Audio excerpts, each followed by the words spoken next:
member of the network board of directors. And let me say, first and foremost, a special thank you and congratulations to the 11 composers, each of whom contributed a new piece to this concert of premieres, and to the wonderful musicians, members of the ensemble, and pianists, guest artists, who brought those pieces to life. What a wonderful celebration of Linda and her remarkable achievements over the last 30 years.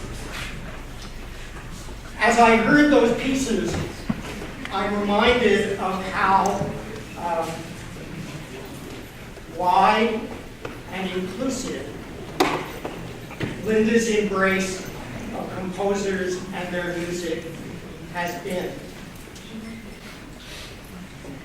And none of us, I think, can individually say it all about the depth of her achievement.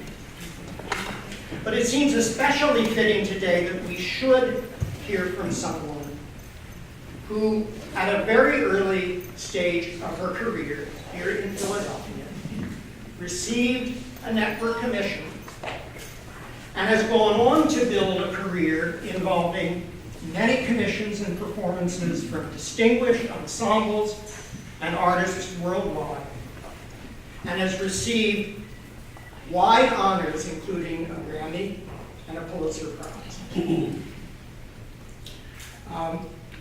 And along the way, I might add, she also found time and energy to devote to network as a member of our board of directors, and she continues to serve as a member of our advisory board. Will you join me in welcoming my colleague, composer Jennifer Higdon.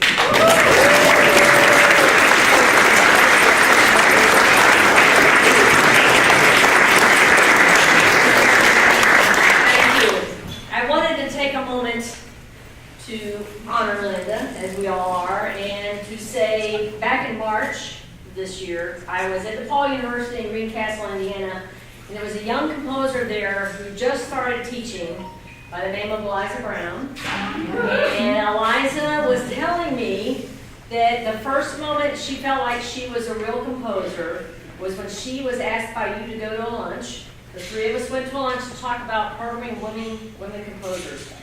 And Eliza said to me, I felt for the first time that my opinion mattered and that I was a real composer. She was telling me this, and I said, you know what?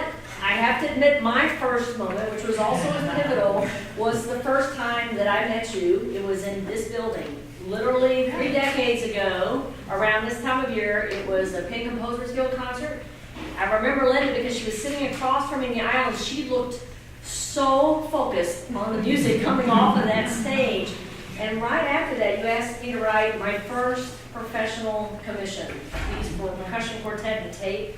It was such an amazing experience. I thought somebody believes in me. But what was also amazing, as many of you have been through, when you're a student composer, you spend a lot of your life running around the practice rooms trying to corner musicians into playing your pieces. But suddenly, I had the network players, professional players doing my piece, and it was a life-changing experience. It led to so much for me, but I realized, talking to Eliza Brown, you have been pivotal for so many composers, and I guess by the end of this concert, probably more than 160 commissions, since we had quite a few today, over 650 performances of new works.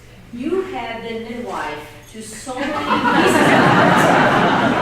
And I think about the fact, it's incredible, isn't it? I know, it's amazing, but for you to have spent thousands of hours writing grant proposals, courting donors, designing these programs, constantly asking people, what artists do you know? Asking people for money.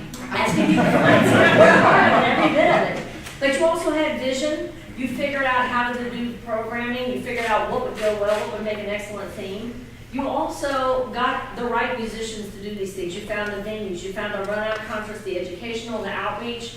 The story about the young girl turning to her teacher. I mean, that is very Linda Riker. We all owe you so much. We do. And it's amazing to me the mark you've made on the Philadelphia community, the world at large, but also just music in general. So I ask everyone to raise their glass. If you don't have a glass, raise your hand and get a glass after.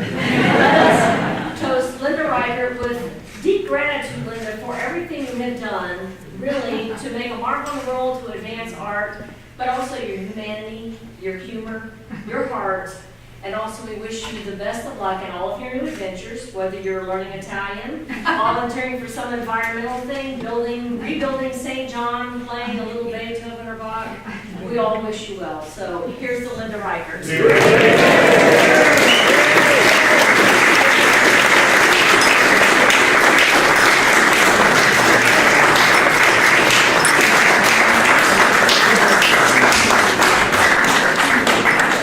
So go get some champagne if you don't have any in hand.